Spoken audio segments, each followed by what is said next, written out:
प्यारे बच्चों नमस्ते। और मैं हूं मंकेश और आज की इस कड़ी में हम क्लास 12 का इतिहास, जो कि आप किसी भी स्टेट बोर्ड के आर्ट के स्टूडेंट हैं, कला संकाय के स्टूडेंट हैं, तो या आप यूपीएससी, बीपीएससी या स्टेट पीसीएस के अलावा बहुत सारे एग्ज़ाम की तैयारी कर रहे हैं, तो ये वीडियो आपके लिए है और इसे आप ज़रूर देखेंगे।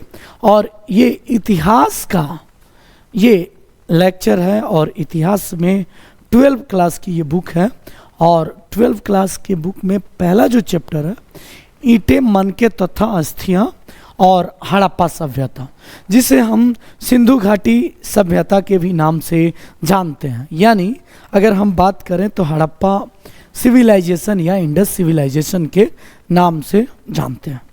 और इसके पर्पज़ में अगर हम बात करें तो यहाँ प्रारंभिक नगरों की कहानी, यानी भारत की जो इतिहास की शुरुआत होती है, ये हड़प्पा या इंडस सिविलाइजेशन या सिंधु घाटी सभ्यता से शुरू होती है। यानी the story of the first cities, यानी विश्व के ऐसी सभ्यता जो कि भारत की पहली सिटी रही और जिसे हम इंडस या हड़प्पन सिविलाइजेशन के नाम से जानते हैं। और यहाँ मैप दिया हुआ है और जनरली आप सभी को पता होना चाहिए कि सिंधु घाटी सभ्यता आखिर कहते क्यों। तो हड़प्पा सभ्यता या सिंधु घाटी सभ्यता इसे इसलिए कहा जाता है कि इस सभ्यता का विकास ये नदी घाटियों के में ही हुआ था, यानी नदियों के किनारे हुआ था। और साथ ही साथ आज से लगभग 5000 साल पहले सिंधु नदी तट और सिंधु घाटी, सिंधु नदी के जितनी सारी सहायक नदियां हैं, उसी के आसपास इर्द गिर्द में ये सभ्यता का उद्भव हुआ था, उत्पत्ति हुई थी। और सिंधु घाटी सभ्यता एक नगरीय सभ्यता थी।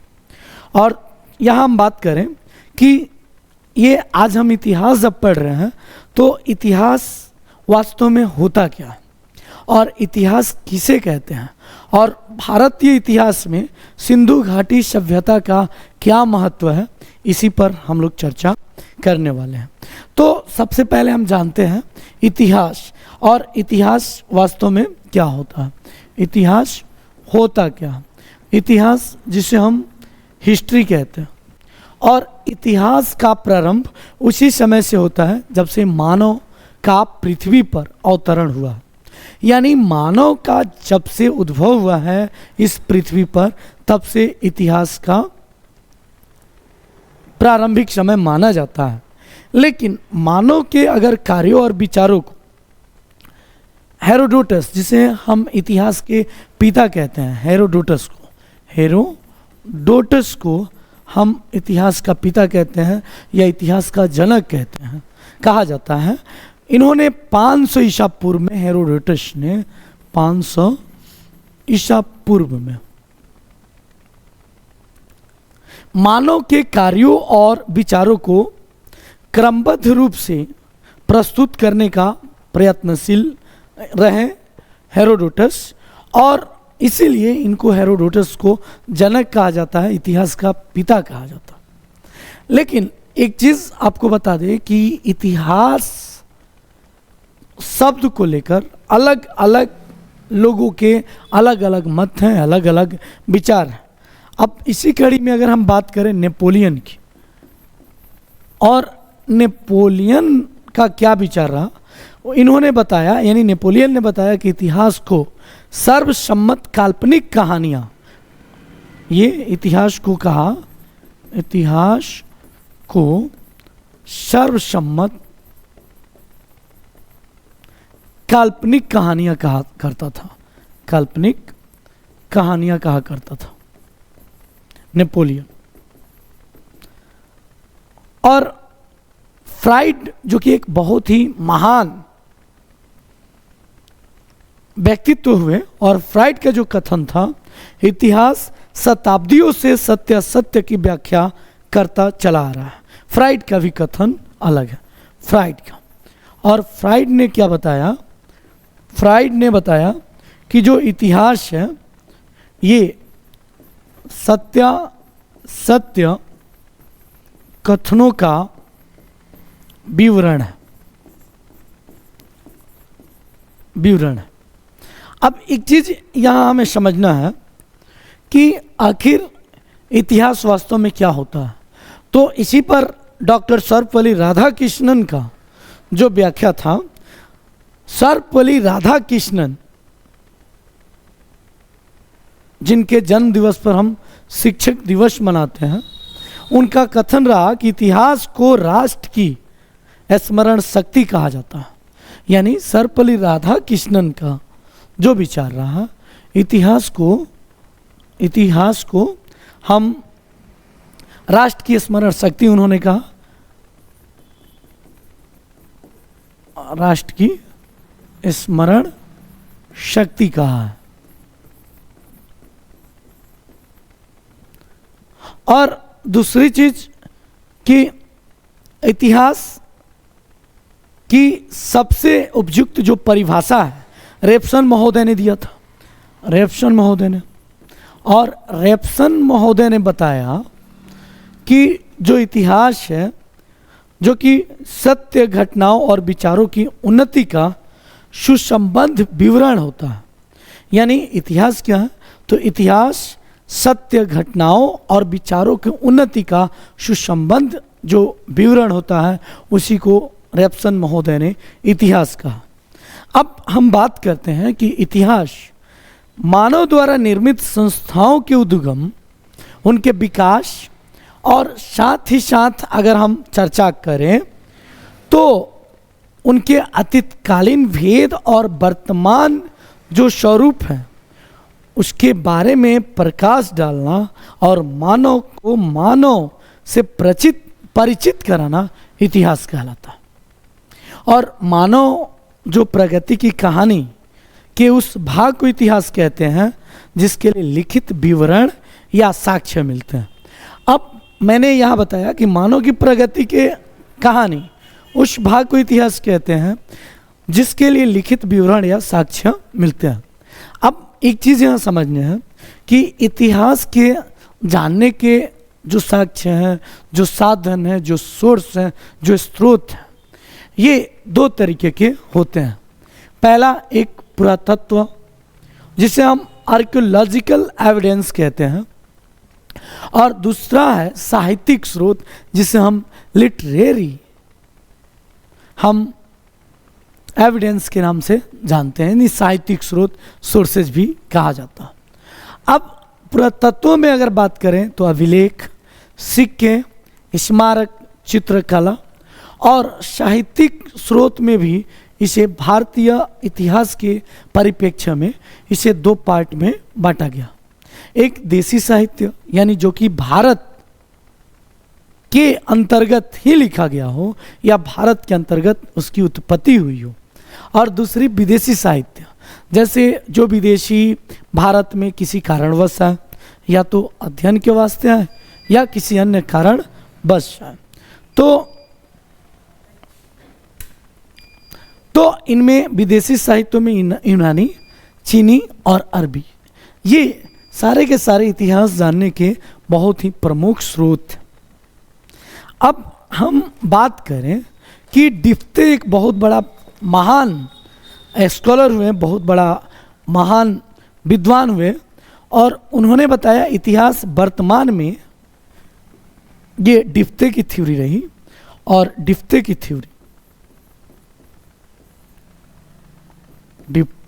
थ्योरी रही कि इतिहास जो होता है वर्तमान में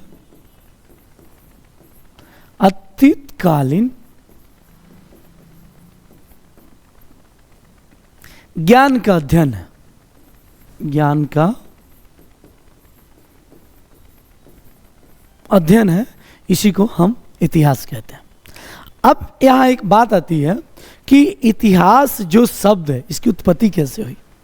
और इतिहास शब्द की उत्पत्ति हमें पता है कि ग्रीक शब्द यूनानी भाषा जिसे कहते हैं, और उसी के हिस्टोरिया शब्द से हुई है। हिस्टोरिया जिसे कहते हैं, हिस्टोरिया शब्द से हुई है। हिस्टोरिया, ये इतिहास शब्द की उत्पत्ति हिस्टोरिया से हुई।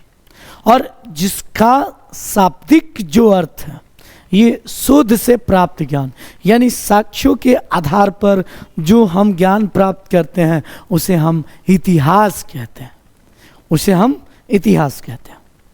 यानी ये हिस्टोरिया जो कि ग्रीक शब्द है, या हम बोल सकते हैं ये यूनानी वर्ड है, और ये दो शब्दों से बना है, हिस और टोरिया, यानी शोध से प्राप्त ज्ञान इतिहास कहलाता है। और इतिहास का जनक मैंने बता दिया कि इतिहास का जनक हेरोडोटस को कहा जाता है। अब यहाँ हम बात करेंगे कि मिस्र की सभ्यता और चीन की सभ्यता से भी पुरानी सभ्यता और सबसे उन्नत प्रोन्नत जो सभ्यता रही, हम यहाँ मैंने पहले ही बताया है कि प्रारंभिक नगरों की कहानी यानी सिंधु और हड़प्पा सभ्यता की हम बात कर रहे हैं।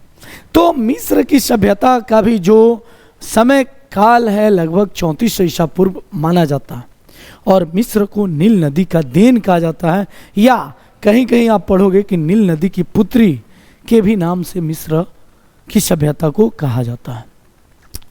तो अब हम थोड़ी बात करेंगे कि भारत के इतिहास के परिप्रेक्ष्य में, कि भारत का इतिहास हम जनरली यहाँ चर्चा करें तो भारत के इतिहास को 3 कालखंडों में बांटा जाता है। एक प्राचीन भारत का इतिहास, प्राचीन भारत का इतिहास, और प्राचीन भारत का जो इतिहास है ये, और इसे हम एंशिएंट हिस्ट्री कहते हैं, एंशिएंट हिस्ट्री ऑफ इंडिया। दूसरा है मध्यकालीन भारत का इतिहास, मध्यकालीन भारत का इतिहास, और मध्यकालीन भारत के इतिहास को मेडाइवल इंडियन हिस्ट्री कहते हैं, और इसे 2 पार्ट में भी बांटा जाता है, पूर्व मध्यकालीन भारत का इतिहास और एक बाद का यानी बाद वाला इतिहास, मध्यकालीन भारत का इतिहास। और तीसरा है आधुनिक भारत, आधुनिक भारत का इतिहास, इतिहास जिसे हम मॉडर्न इंडियन हिस्ट्री के भी नाम से जानते हैं। अब थोड़ी चर्चा करते हैं कि प्रारंभिक नगरों की कहानी के लेकर। तो मैंने बताया कि आज से लगभग 5000 वर्ष पहले सिंधु नदी के तट पर, यानी सिंधु नदी और उसकी जो सहायक नदियां रहीं उनके तट पर विश्व की सबसे पुरानी सभ्यता का विकास हुआ। और विश्व के सबसे पुरानी सभ्यता का जो विकास हुआ, विश्व के सबसे पुरानी सभ्यता का विकास हुआ, और सबसे पहले पुरातत्वविद ने भारतीय परिप्रेक्ष्य में बात करें तो हड़प्पा नगर की खोज की, और सबसे पहले हड़प्पा नगर की खोज होने के कारण इस सभ्यता को हड़प्पा सभ्यता कहा गया, और इसलिए इसे सिंधु सभ्यता कहा गया, इंडस सिविलाइजेशन, क्योंकि ये सिंधु नदी के किनारे इसके साक्ष्य मिले थे। और चूंकि अगर हम बात करें तो इस सभ्यता में मोहनजोदड़ो, चहुंदड़ो, ये यहाँ आप देख रहे होंगे, मोहनजोदड़ो, चहुंदड़ो और सुत्का-गेंडकोर, ये लोथल, ये सब सारे के सारे, कालीबंगा, रोपड़, धौलावीरा, मंडा, ये सारे के सारे ये सिंधु घाटी सभ्यता के ये नगर रहे हैं, और ये अलग अलग नगरों की खोज भी अलग अलग समय में हुई है। अब सबसे बड़ी बात है कि जो प्रारंभिक नगर रही यानी सिंधु घाटी सभ्यता, ये पूर्ण रूप से एक त्रिभुजाकार क्षेत्र में फैली हुई सभ्यता थी, और ये सारे के सारे, जैसे हड़प्पा की हम बात करें तो हड़प्पा आप यहाँ देखोगे, हड़प्पा जो कि रावी नदी के किनारे है, यहाँ इस पर अभी हम चर्चा करेंगे। और सिंधु घाटी सभ्यता की जो सहायक, सिंधु नदी की जो सहायक नदियाँ हैं, रावी हैं, सतलज हैं, ये सब के सब, झेलम नदी हैं, तो ये सब क्या हैं, ये सहायक नदियाँ हैं। और इस सभ्यता से संबंधित यहाँ से बहुत सारे पुरातात्विक उत्खनन से प्राप्त बहुत सारी ऐसी सामग्री मिली जो इस सभ्यता के साक्ष्य का उजागर करते हैं। अब सबसे पहले बात करें कि भारत का इतिहास, मैंने बताया कि भारत के इतिहास को 3 पार्ट में बांटते हैं। और भारत को अगर बात करें तो ये अपना प्यारा भारत है। ये अगर हम बात करें तो ये अपना प्यारा भारत है, ये है अपना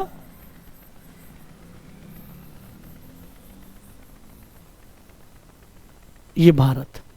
और दूसरी चीज की इस सभ्यता का जो विकास मैंने बताया ये इस वाले हिस्सा में हुआ था। ये वाला हिस्सा आपको हड़प्पा या इंडस सिविलाइजेशन के साक्ष्य रहे हैं।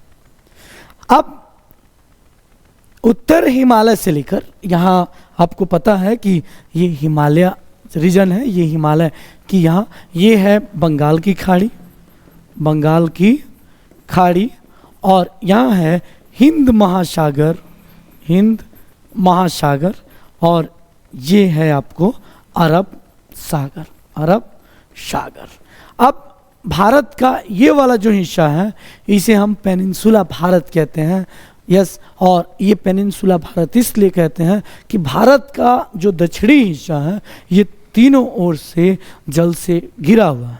अगर बात करें तो ये उत्तर है, और ये दक्षिण हिस्सा और दक्षिण, और ये है पूर्व, और ये है पश्चिम।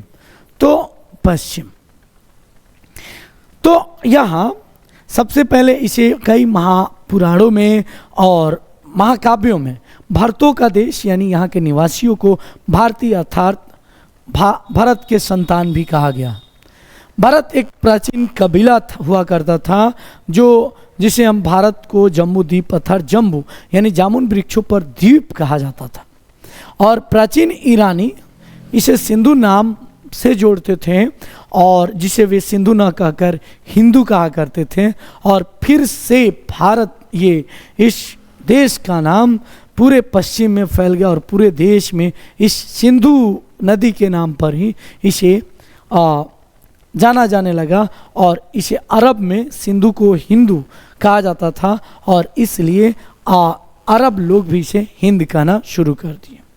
अब बात करें कि हिंदू, तो हिंदू जो शब्द है ये फारसी के शब्द हैं, फारसी के शब्द हैं और इंदे के आधार पर इसे इंडिया कहा जाता है। और इंडिया जिसे आज भी हम भारत में हम इंडिया कहते हैं और भारत को इंडिया भी कहा जाता है।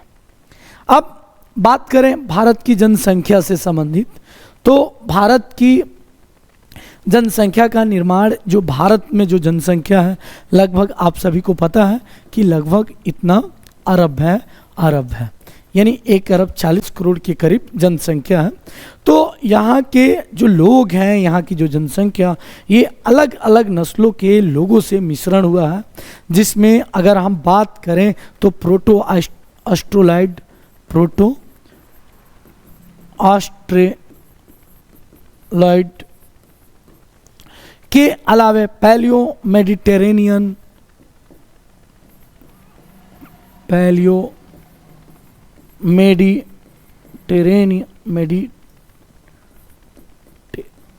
मेडिटेरेनियन और काकेसाइड और निग्रोइड,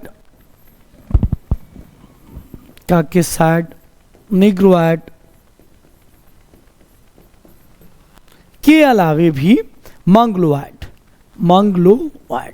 ये सारे के सारे नस्ल का ये मिश्रण है भारत की जनसंख्या। और अब बात करें तो भारतीय इतिहास को मैंने बताया कि अध्ययन के हिसाब से अगर बात करें तो इसे 3 पार्ट में बांटा गया, जिसमें प्राचीन भारत का इतिहास, मध्यकालीन इतिहास और आधुनिक भारत का इतिहास। अब सबसे बड़ी बात है कि इतिहास को सबसे पहले 3 भागों में बांटने वाला जो इतिहासकार था उसका नाम क्या था? तो एक जर्मन इतिहासकार थे क्रिस्टोफ सेलियस, ये जर्मन एक इतिहासकार थे और इनका नाम था क्रिस्टोफ सेलियस, क्रिस्टोस सेलियरस, और उन्होंने ही क्या किया कि इस भारतीय इतिहास को 3 भागों में बांटा, और जिसका जो समय पीरियड रहा, इनका जो जीवन काल रहा 1638 से लेकर और ये 1707 तक का काल, ये जर्मन इतिहासकार क्रिस्टोस सेलियर्स का माना जाता है।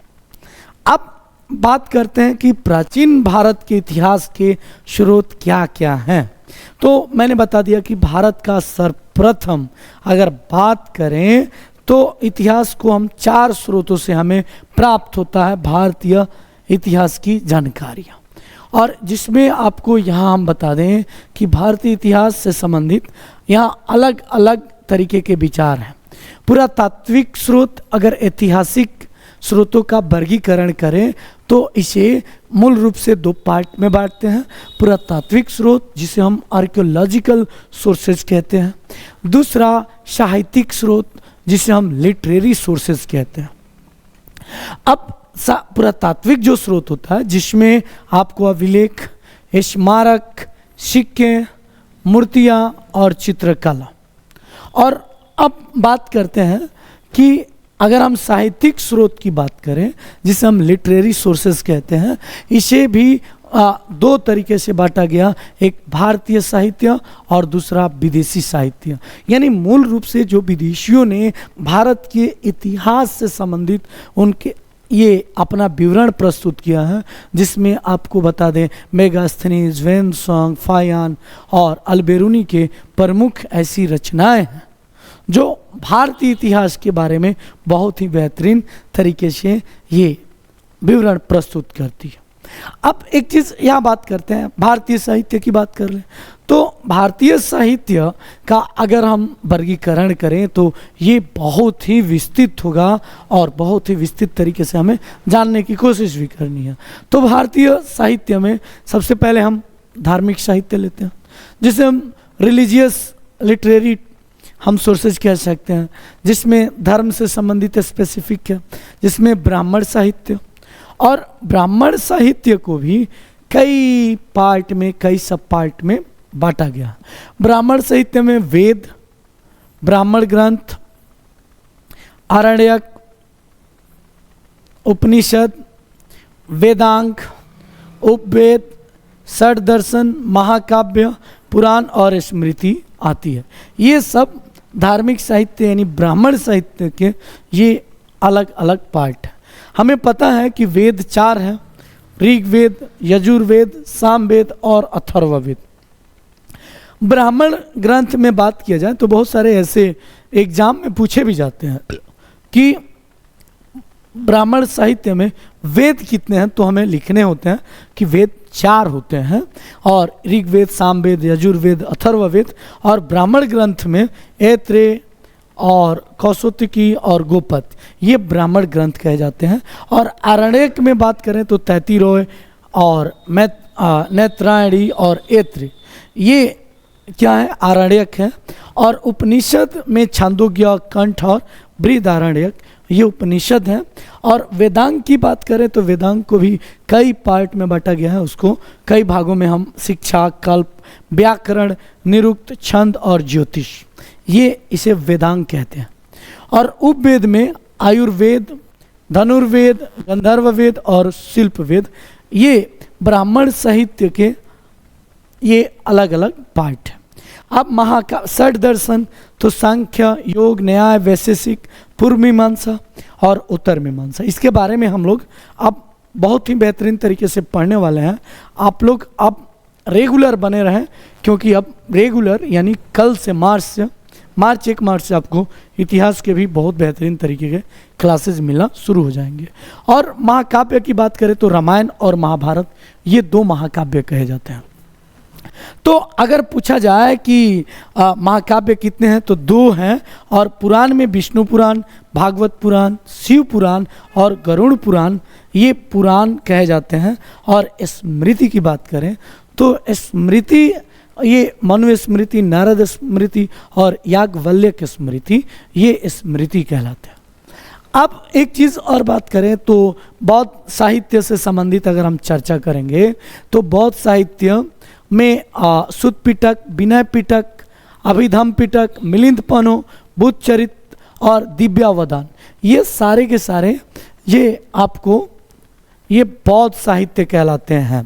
तो ये पूछा जाता है बहुत सारे, आप कम्पिटेटिव एग्जामिनेशन में आप देखोगे तो बौद्ध साहित्य के कौन कौन से उदाहरण हैं, या सुत पिटक, अभिधम पिटक बौद्ध धर्म से संबंधित साहित्य हैं, या जैन साहित्य हैं, या ब्राह्मण साहित्य हैं, तो हम इसमें या इनमें से कोई नहीं है तो हम कंफ्यूज हो जाते हैं। लेकिन मैंने यहाँ एक एक पोर्शन मैंने बहुत ही बेहतरीन तरीके से समझाने की कोशिश करी है।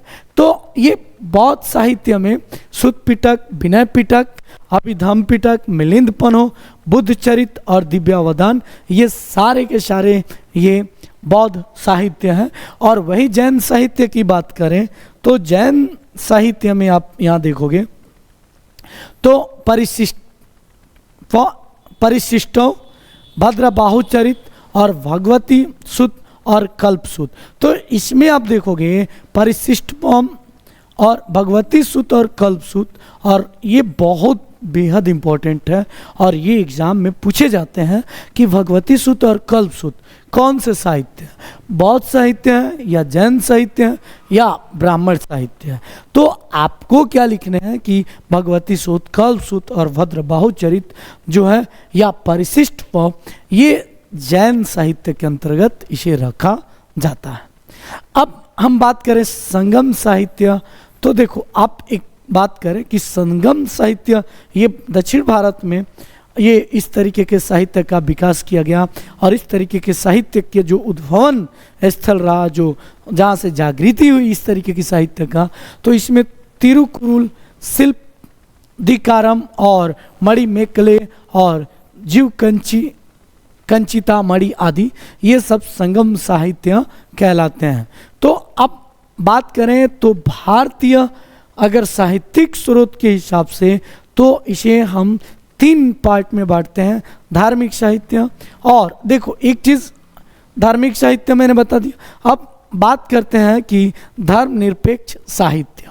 तो धर्मनिरपेक्ष का मतलब आपको पता है कि कोई भी सत्ता, चाहे वो शासन हो, चाहे जिस देश का, जिस राज्य का कोई स्पेसिफिक, कोई विशेष उसका धर्म नहीं होता और सभी धर्मों के साथ समभाव की भावना रहती है, उसे हम धर्मनिरपेक्ष कहते हैं। भारत भी तो धर्मनिरपेक्ष देश और राष्ट्र है। तो इसमें कौटिल्य का अर्थशास्त्र, और कौटिल्य को कहीं कहीं आप चाणक्य का भी अर्थशास्त्र कहते हैं। तो अर्थशास्त्र के रचयिता कौन? तो कौटिल्य। कल्हड़ की राज तरंगिणी, तो राज तरंगिणी किसने लिखा? तो कल्हड़ ने लिखा। और पारणी की अष्टाध्यायी, ये बहुत बेहद इंपॉर्टेंट है। तो पारणी अष्टाध्यायी के रचयिता कौन है? तो पारणी। और विशाखा दत्त ने मुद्रा राक्षस लिखा और कालिदास ने अभिज्ञान शाकुंतलम लिखा है। तो अगर पूछा जाए कि मुद्रा राक्षस किसने लिखा, पाणिनि ने लिखा या कल्हड़ ने लिखा, कौटिल्य ने लिखा या विशाखा दत्त ने लिखा, तो विशाखा दत्त ने मुद्रा राक्षस लिखा।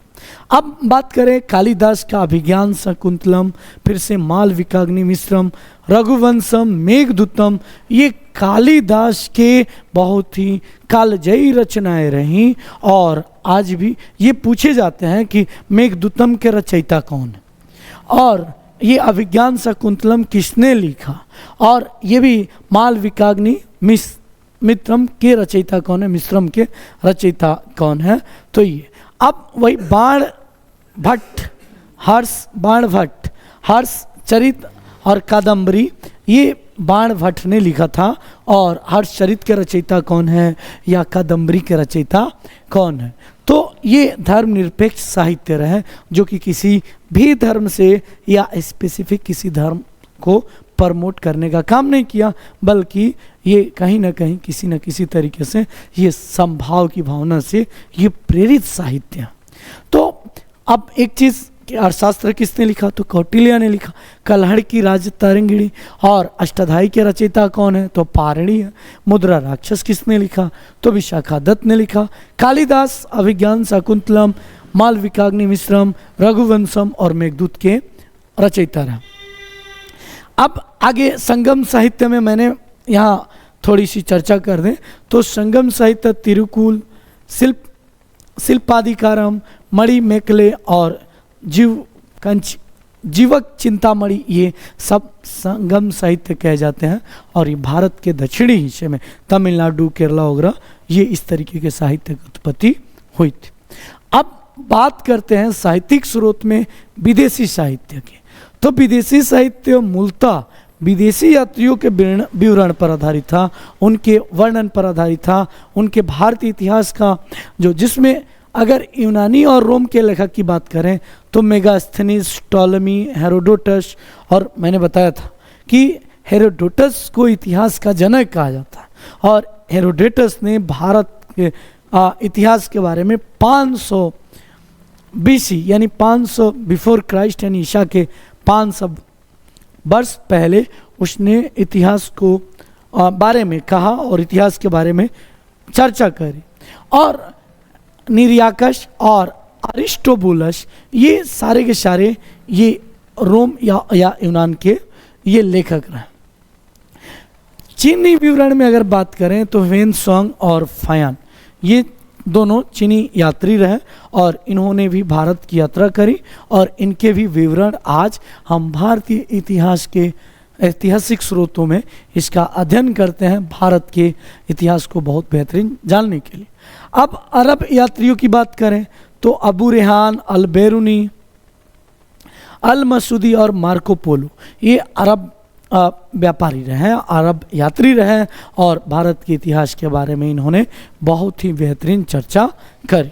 तो एक चीज़ अगर पूछा जाए कि भारतीय इतिहास के स्रोत कौन कौन से हैं तो आप लिख सकते हैं कि भारतीय इतिहास का स्रोतों का जो वर्गीकरण है, जो क्लासिफिकेशन है, इसे जनरली 2 पार्ट में बांटते हैं। ब्रॉडली अगर बात करें तो एक पुरातात्विक स्रोत और दूसरा साहित्यिक स्रोत। और पुरातात्विक स्रोत में हम बात करें तो अभिलेख, स्मारक और भवन जो उस समय के साक्ष्य पाए जाते हैं। सिक्के जैसे आपको समुद्रगुप्त के सिक्के, मौर्यकालीन सिक्के, फिर से अलग अलग तरीके के सिक्के भी मिले हैं और मूर्तियां भी मिली हैं और चित्रकला भी जैसे भीमबेटका वगैरह ये आप जाओगे तो ये पुरातात्विक यानी आर्कियोलॉजिकल एविडेंसेस के नाम से जानते हैं। साहित्यिक स्रोत में मैंने बताया कि ये 2 तरीके के होते हैं, एक इंडियन साहित्य यानी इंडियन लिटरेचर पर आधारित यानी भारतीय साहित्य से संबंधित कृतियाँ और दूसरा विदेशी साहित्य यानी जो मूलतः विदेशी यात्रियों को कभी भारत में आकर उसके बारे में इतिहास के बारे में अध्ययन करना। तो अब आज का क्लास बस इतना ही। अगर आपको क्लास बहुत बेहतर लगे तो आप लाइक करें, ज़रूर सब्सक्राइब करें, शेयर करें। हम लेकर आ रहे हैं बहुत ही बेहतरीन इतिहास के इम्पोर्टेंट NCERT के साथ एक पोर्शन पार्ट वाइज रेगुलर। तो आप ज़रूर डेजल पॉइंट को लाइक करें, सब्सक्राइब करें, शेयर करें और आप ज़रूर मुझे फॉलो करें। आप मुझे फॉलो कर सकते हैं मंकेश वर्णवाल फेसबुक पर और ज़रूर आप मुझे प्रमोट करें यही, और ताकि आपका बहुत बेहतरीन तरीके से भारतीय इतिहास के अलावे बहुत सारे अलग अलग सब्जेक्ट को बहुत ही बेहतरीन तरीके से समझाने का प्रयत्नशील मैं रहूँगा। तो आप अगर अच्छा लगे तो आप ज़रूर शेयर करें, लाइक करें, सब्सक्राइब करें। जय हिंद, जय भारत।